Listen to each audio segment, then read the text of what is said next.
Okay. Hi folks, this is Wanda, and I am making this video because I've had a lot of requests for how are you making the medical face mask for our medical community right now.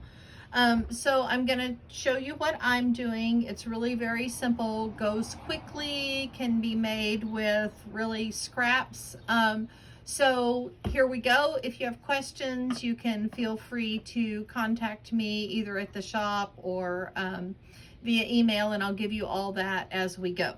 So what we're going to do is we're going to start first with a 17.5 by 8 inch piece of 100% cotton fabric. Okay. The width is really not that big a deal because I'm hearing from some medical folks that, you know, people have bigger faces or smaller faces.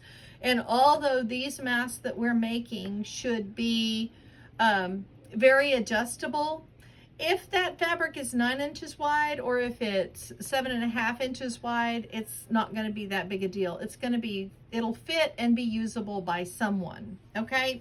So we're going to start by cutting an 8 inch by 17.5 inch piece, single piece of fabric. Also a couple of 2.5 by 4.5 inch pieces. Those are going to make our tabs on the sides of the face. So we're going to lay those aside. Now, the first thing, the other things you're going to need are, I use double fold bias tape. I also use a bobby pin, a regular size bobby pin, but I'm here at the shop and I don't have any regular size pins, so I found a little piece of this wire that we can use. An iron, a sewing machine, and we're off to the races. So what I'm going to do first is I'm going to fold under roughly 1/4 inch, okay? Don't get caught up in the measurements on this thing because it's just really not that important. So I'm going to fold under 1/4 inch and under 1/4 inch again, okay? And I'm going to do that on both ends.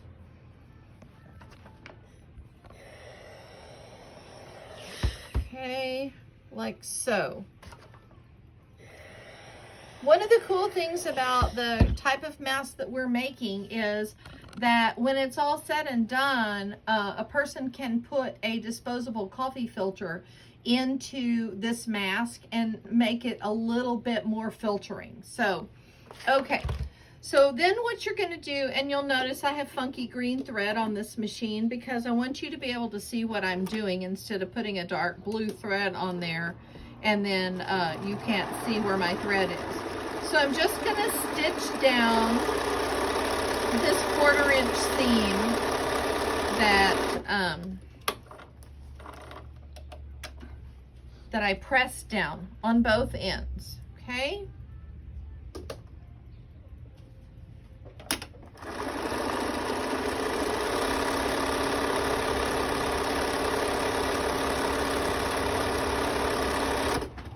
All right, there we go. So now what I'm going to do, this is the wrong side up, so I'm going to fold this in half and I'm going to press a center seam, not a seam, a center fold right here. And then I'm going to fold it over with the right side up facing me where I can see the center fold that I made. And I'm just going to pull that down and I'm going to fold it where you can see it's about 1/2 inch folded. And so it makes about an inch pleat. Okay, don't be stressing over, oh, I've got to measure this, okay? Just press that pleat in there like so. Then I reach up here above it and I pull down and I do the same thing. So it's about the same, you know, 1/2 inch, making a 1 inch pleat above that center pleat that we made. And then I do the same thing on the bottom. I just reach in there, make another pleat, sorry. Make another pleat and press it in. Okay, your iron is your best friend with this. Now, so I'm gonna lay that to the side. Then I'm gonna take these two little 2.5 by 4.5 inch pieces, and I just fold them over once. You can fold them and do a quarter inch and stitch it down, or you can just do it once. I don't think that it's going to be a problem for us just to, helps if the thread doesn't break. I don't think it's going to be a problem if we don't double fold that on those ends, but you can use your discretion there if you choose to. That's just fine. My thought is that the quicker we get these done and out to our medical professionals, the better things are going to be. Okay, so we're going to clip that, do another on this side.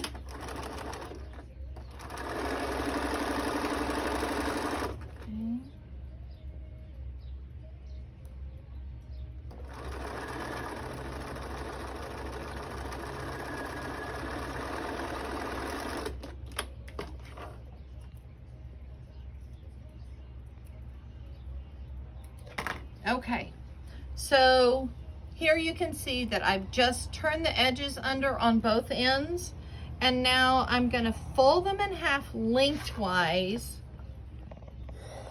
and press them.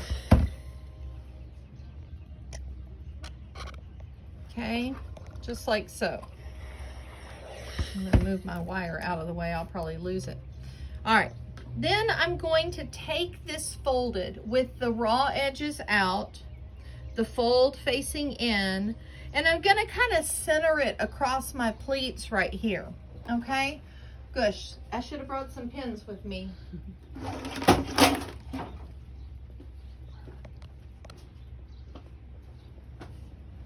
I'll be back. I'm hunting pins.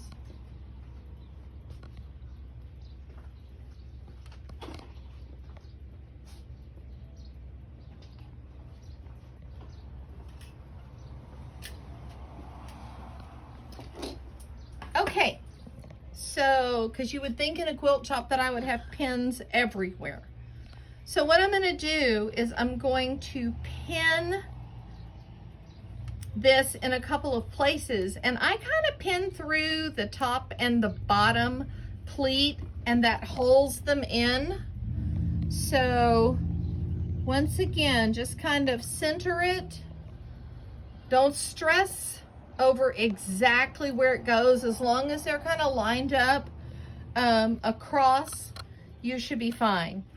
Okay, so again, at kind of on the top and the bottom pleat, that way when you pick it up, those pleats aren't going to fall out on you and you're having to try to put them back in. Then I fold up about, let's see what this is, about 3 1/4 inches or so. Again, 1/4 of an inch one way or the other is not going to make a big difference. And then I fold down to where I'm overlapping about 1 inch. Okay, so I've made like a trifold kind of envelope thing here, and I've pressed both sides. So once again, let me show you. So this is your right side up. Your bottom flap comes up about 3 1/4 inches, and your top flap comes down and overlaps 1 inch, 1 1/4 inches, something like that. Then I take another pin and I just stick it in here so that all stays put. Okay, so now I can bounce it around or whatever I need to do to get it to my machine. Okay, so then I'm gonna sew 1/4 to 3/8 of an inch seam allowance right down the side. And you know, if your machine is picky, certainly pull those pins as you go,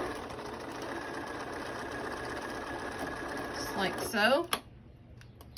Okay, and we're going to do the other side the same way. The only thing you have to watch is to make sure these don't flip up on you, but they're pretty secure when they're pinned the way we have them pinned. Okay.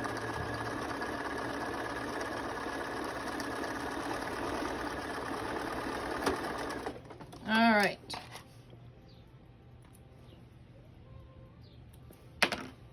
Okay, so let's pull these pins out. These were pinned from the inside, so there we go.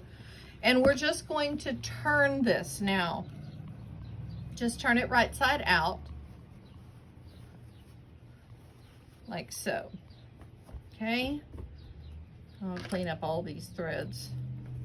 All right, and you may have to take a pair of scissors or something, you know, and poke these corners out just so that it's all nice and neat.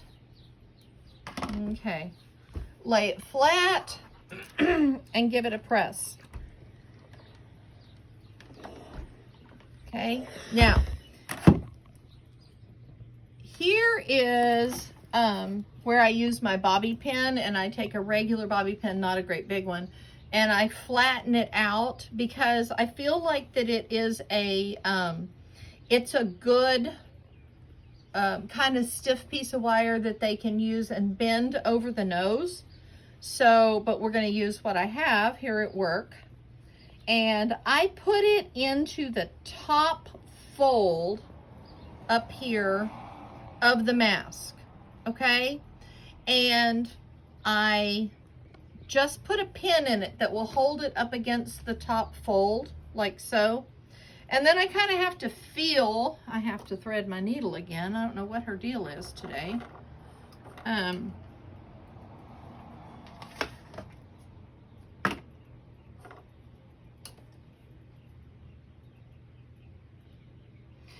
you know, if you want, because I did these yesterday kind of in a mass production kind of thing, did all of this, all of that, and all the next thing. You could change to your zipper foot on your machine at this point if you wanted to. And so I just make 3 or 4 little stitches, back up, come back down, and then keeping that wire against the, the upper fold, I just stitch right on down. And with the bobby pin, it kind of wants to, you know, a regular foot will want to kind of ride up on top of that bobby pin, which is a pain. But doing this, you know, make a little wider casing and it'll be just fine. And then just back stitch. So I'll show you where I'm at here. So this is what I did. I just stitched a little pocket for that wire to go in. So now the wire bends and can be molded to the nose, which I think is helpful. Okay. And a bobby pin, you know, typically has some kind of coating on it, which will keep it from rusting when they're washed multiple times, hopefully. All right. So this is where you are now. What I have been using, because there are a lot of videos and patterns out there that say use elastic, the problem that I'm hearing is that the elastic is very wearing on the back of the ears after about an hour, and so it's not comfortable. The other thing is it makes them not very adjustable. So we've gone to putting ties in to make them more usable for a multitude of people. So yeah, this is 10-cent bias binding, but it's out of my drawer. It is double fold bias binding. What I did was I just took my machine and I stitched it down together. It goes very quickly, and now I have a bunch of ties. I'm using 30 inches, and again, that can be roughly 30 inches. I take a, well, actually I didn't. Shelly took a safety pin and ran it through this little casing here, just like you would run elastic in a waistband. And then I'm just going to take my machine, 2 or 3 stitches back and forth. Set it in there so that it cannot slide out when it's laundered or, you know, being thrown in the laundry, whatever. Okay, so what we have done is we've created a face mask with a bendable nose fitting. I'm not sure what that's called. That's what we're calling it. And it has a pocket back here so that they can put a coffee filter or some other type of filter material in there, which will increase the protectiveness of this particular mask. So that's how I am making face masks. They can be made certainly out of not very large pieces of fabric. I will tell you, if you have yardage goods that you're going to use, a half a yard will make 5. So you're going to cut that half a yard, 17.5 inches by width of fabric, and then once that's done, then cut it into 8-inch segments and you'll get 5. So, and that still leaves you a little bit of leftovers to be able to cut your little side loops out of. Okay, that's how I'm doing it. If you have questions, you can email me at calicocrossing@gmail.com, or certainly give me a call here at the shop, 512-398-2422. Thanks so much for watching, and thanks for your help.